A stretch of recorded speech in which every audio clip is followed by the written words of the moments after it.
sa kanyang unang termino pa lang bilang presidente. Nagbukas ng kauna-unahang bank account sa Switzerland ang dating Pangulong Ferdinand Marcos. Sa alias na William Saunders, sa Bangkong Credit Suisse sa Zurich, Switzerland, ang account ni Marcos ay may laman na $950,000. Pero ang kanyang sweldo noong 1968 ay $5,600 lamang. Ito ang simula ng pandarambong ni Marcos na umabot sa bilyong-bilyong piso. Nang pinatalsik sa pwesto noong 1986, kabilang sa mga daladala sa Hawaii ay higit 400 alahas, 27 milyong pisong bagong imprenta at mga gold bars.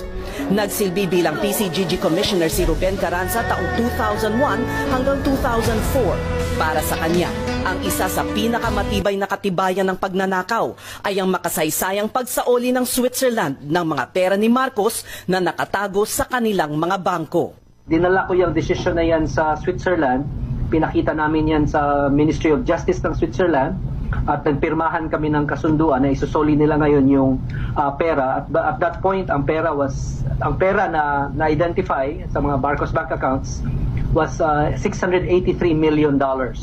Taong 2003 nang isoli ang pera sa Pilipinas. Dahil sa pagkamatay ni Marcos taong 1989, walang nakuhang conviction ang gobyerno. Sa halip, isang forfeiture case ang isinampa at naipanalo laban sa mga Marcos sa Korte Suprema. May batas ang Pilipinas na pwede mong bawiin ang nakaw na yaman ng mga opisyal ng gobyerno kung maipapakita na yung kanilang assets ay lubhang mas malaki kaysa sa lehitimong income nila bilang mga opisyal. Kabilang sa mga kilalang pag-aari ng mga Marcos ay mga apartment sa Olympic Tower sa 5th Avenue sa Manhattan, New York. Ang 40 Wall Street, na kilala ngayon bilang Trump Building. May mga painting ng mga masters kagaya ni Picasso at mga alahas na $8 milyong ang halaga na hindi pa naisusubasta. Ang pagtataya sa halagang ill-gotten wealth ng mga Marcos ay umabot sa $10 bilyong. Ngunit marami ang naging balakid sa pagbawi nito. For every motion na pinafile ng PCGG, halimbawa, merong 20 motion na ihahain ng mga Marcos. And it wasn't even serious motions. It's just to delay, to change lawyers. That causes what? 1 year, 2 years of delay.